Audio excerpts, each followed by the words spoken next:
If you haven't heard about Anchor, it's the easiest way to make a podcast. Let me explain. It's free. There's creation tools that allow you to record and edit your podcast right from your phone or computer. Anchor will distribute your podcast for you, so it can be heard on Spotify, Apple Podcasts, and many more. You can make money from your podcast with no minimum listenership. It's everything you need to make a podcast in one place. Download the free Anchor app or go to anchor.fm to get started.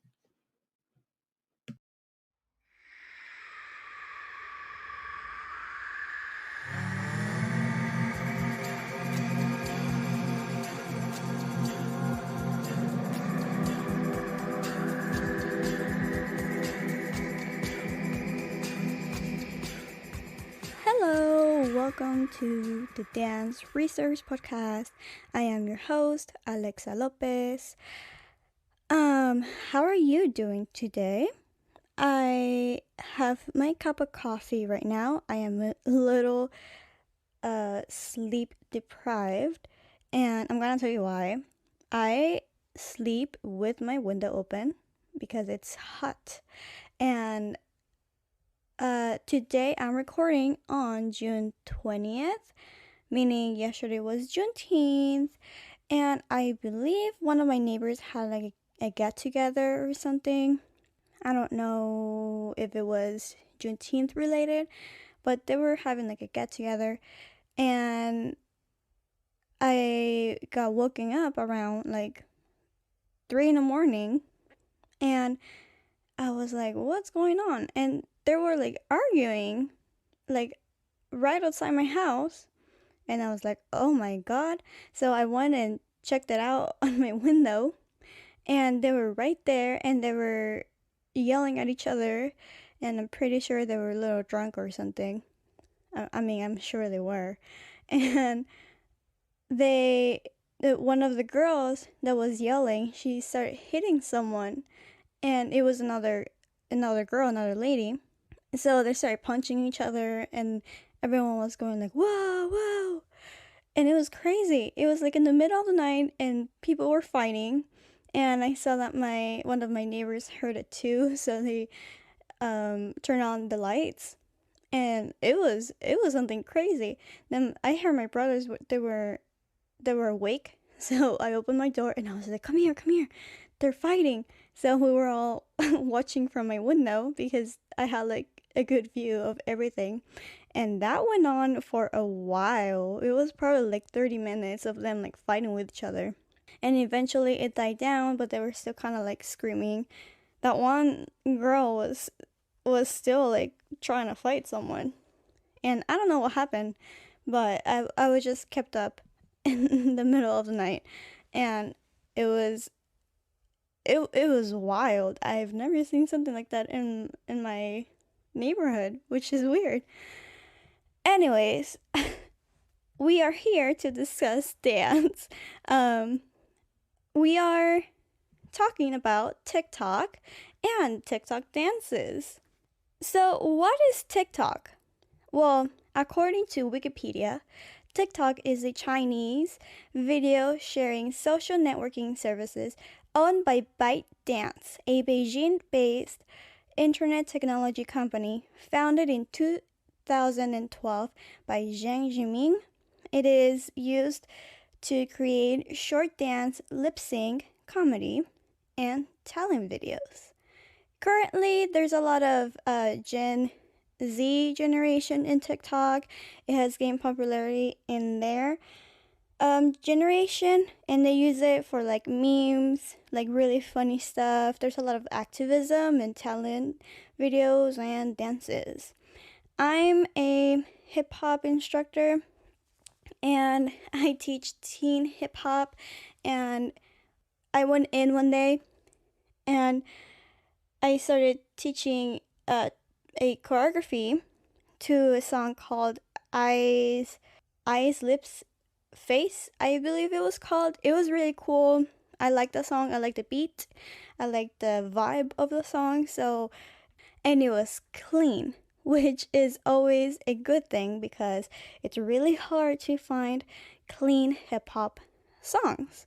So I really liked that song, and when I started playing it, the teenagers in the room were like, "Oh my god, that's a TikTok song," and I had no idea. And I just think it's like, like I'm not that old, okay? I just turned 23, but I feel there's so much like a gap between me and the teenagers today because I sometimes have no idea what they're talking about, and it makes me feel a little old. So now I am on TikTok. I started I started an account when the whole lockdown was put in place because I was bored and a little depressed, to be honest.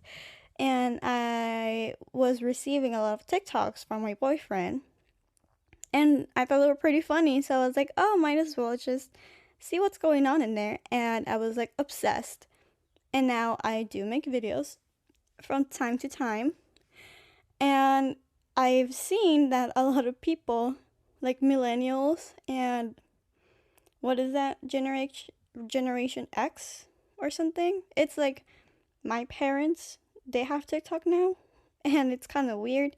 And I believe that Gen Z doesn't appreciate us in there. So, I mean, I don't know. But we're here to analyze the TikTok dances. TikTok dances have been really popular. I've seen some of my students just put their phones in and they do this whole choreography and they know everything. And I'm like, how do you learn all of that? There are so many TikTok dances. Everyone is doing them. People just randomly in the street just break out and do a TikTok dance. So it's like a whole phenomenon.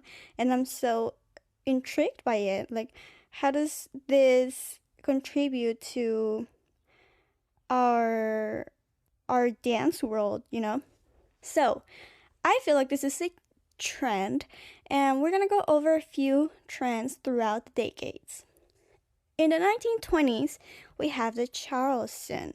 It is described as the movement of the feet where the right foot taps forward and then steps back next to the other foot, and then the left foot taps back and then it steps back in the middle next to the right foot. So it goes front, middle, back, middle, front, middle, back, middle. I feel like if you can do it with your hands, you can visualize what it looks like. You can just Google the Charleston. It's really popular. I'm sure you've seen it. So the Charleston came with its own song called the Charleston. And it is by James P. Johnson in 1923, almost 100 years ago. That's crazy. And it was on the Broadway musical called Runnin' Wild. This is information by vintagedancer.com. In the 1950s, I'm skipping ahead a little bit, we have something called the bop. It's derived from the Charleston and the jive. My Mexican self can't describe the jive. The jive. Okay. It's derived from the Charleston and the jive. It's really similar. It's kind of swing-like style. It has a lot of jumps. It is done with partners, but the partners don't touch each other. But instead, they go around each other. And it also encourages solos.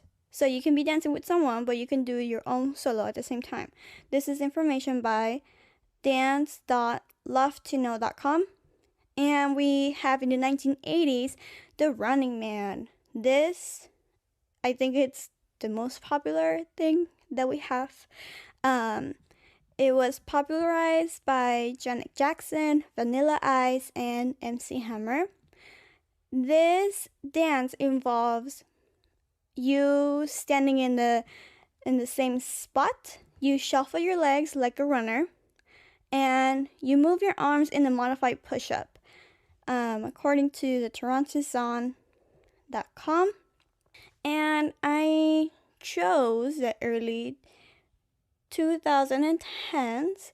This is kind of like my era, my high school and middle school kind of era. And I danced to this in my school dances. And it brings a lot of nostalgia to me. We have three of them.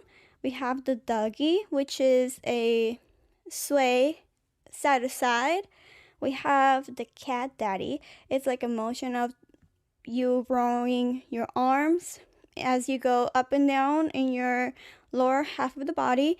And we have the Jerk, which is kind of like a reverse version of the Running Man. And they all really focus on your own style and personality. So you really have to put in like your own flavor in your dance. And also, they are all associated with their own hip-hop songs, and these are by The Rejects, Cali Swag, District, and New Boys. So we're gonna go ahead and take a break. When we come back, we're gonna be analyzing TikTok dances and the problematic TikTok practices.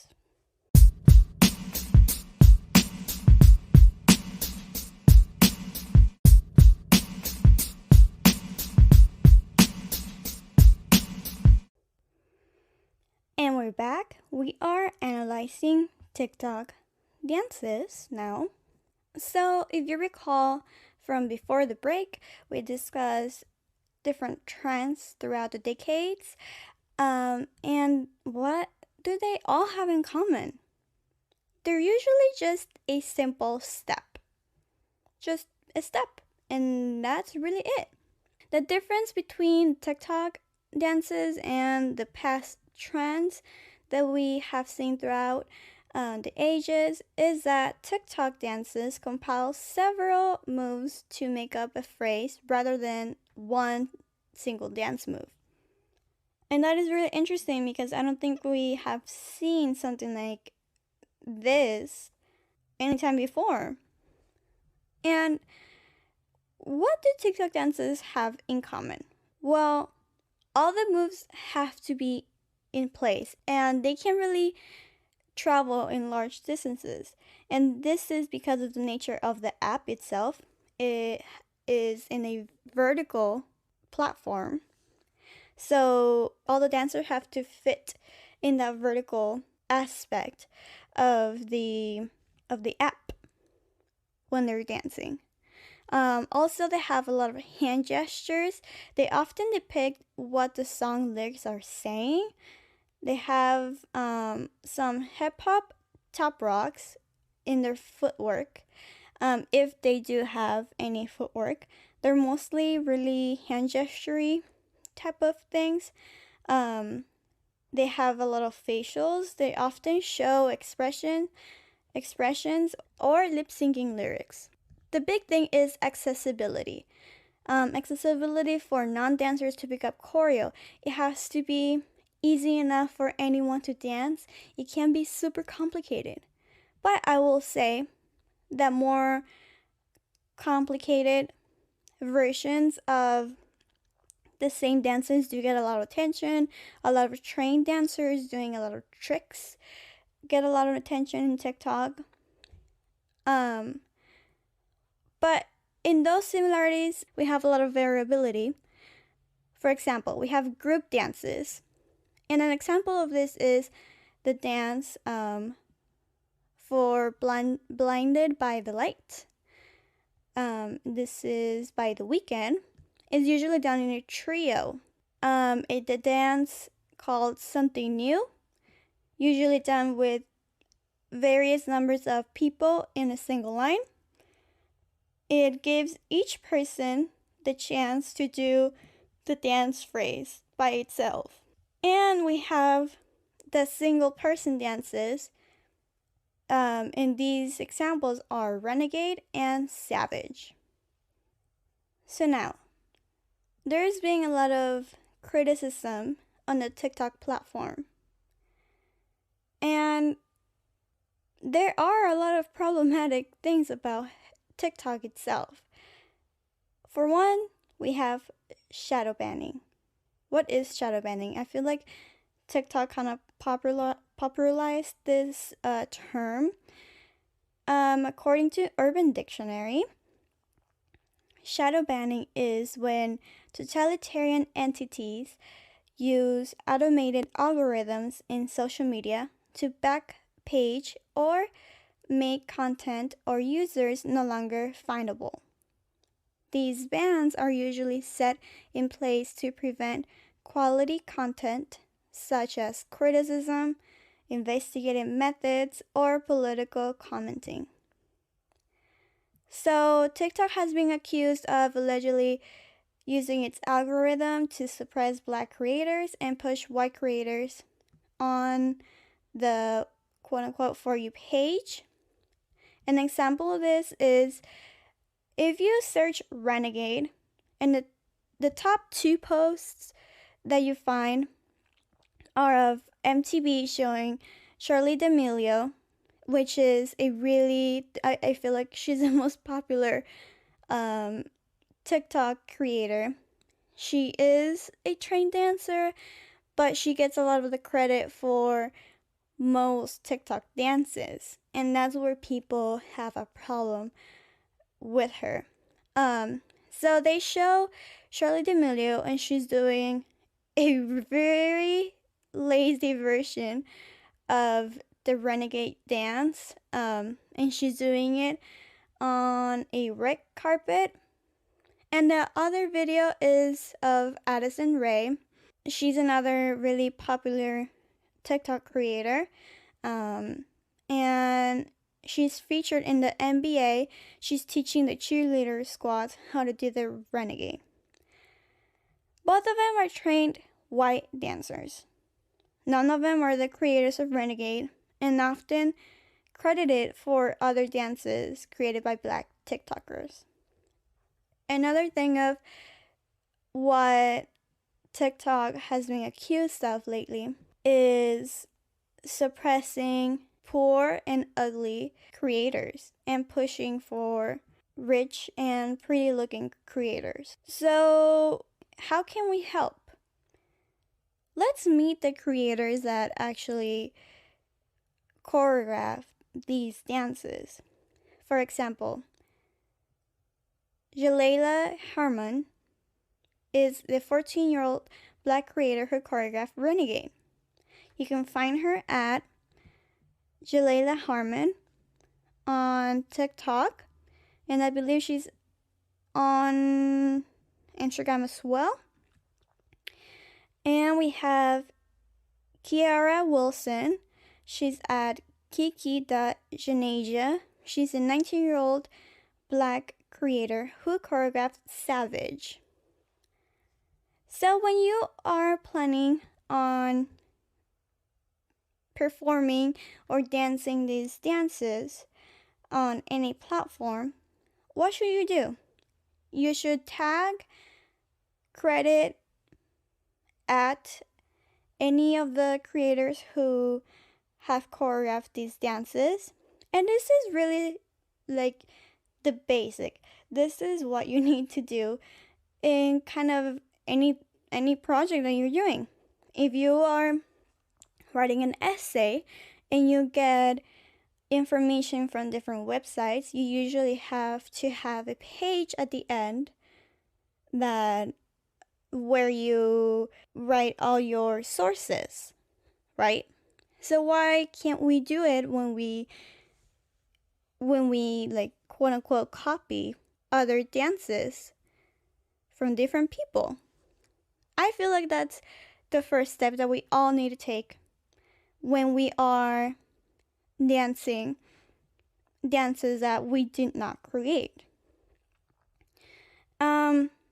Something else that we can do is inform people.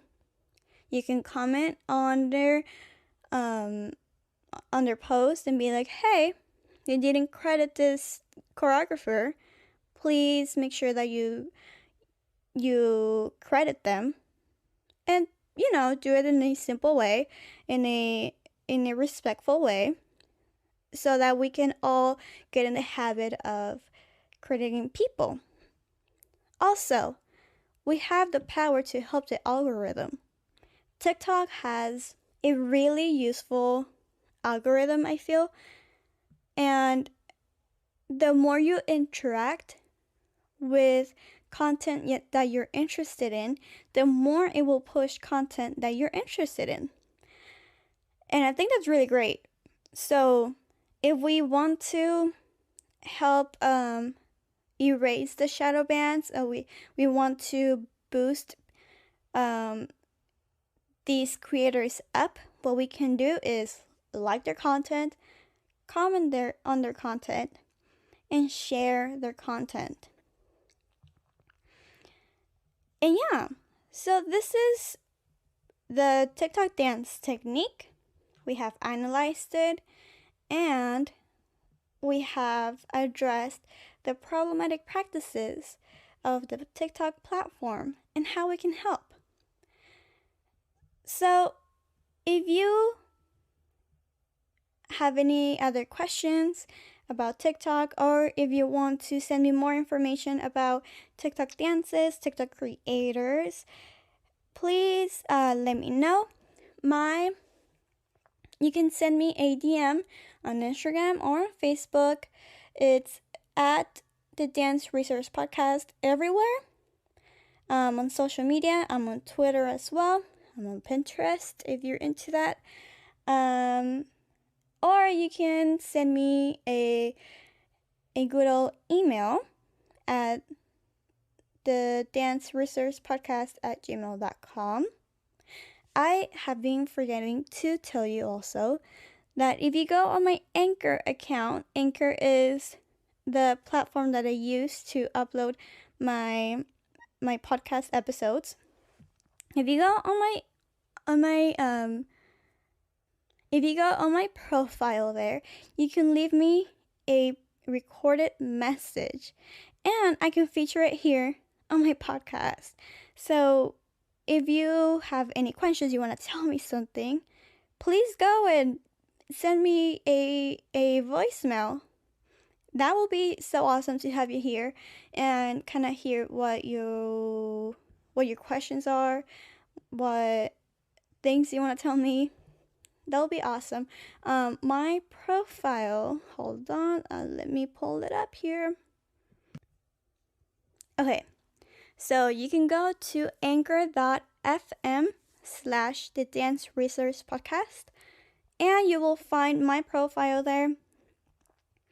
It will give you options of where you can listen to my podcast. There's an Instagram link there as well.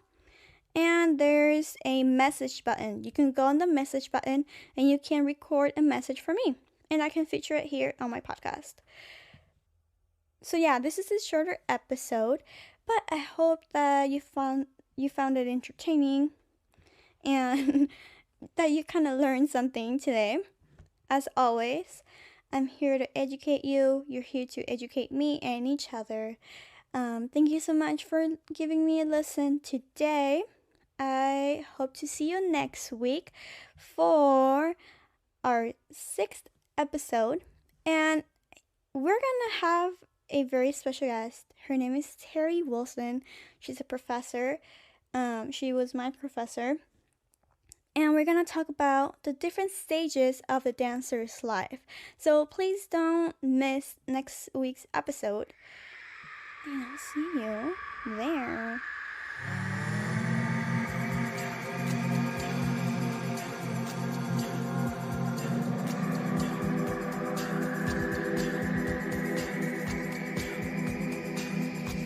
This jingle was created by Anthony Reyes. If you want more information, please go to his Instagram at BigWolf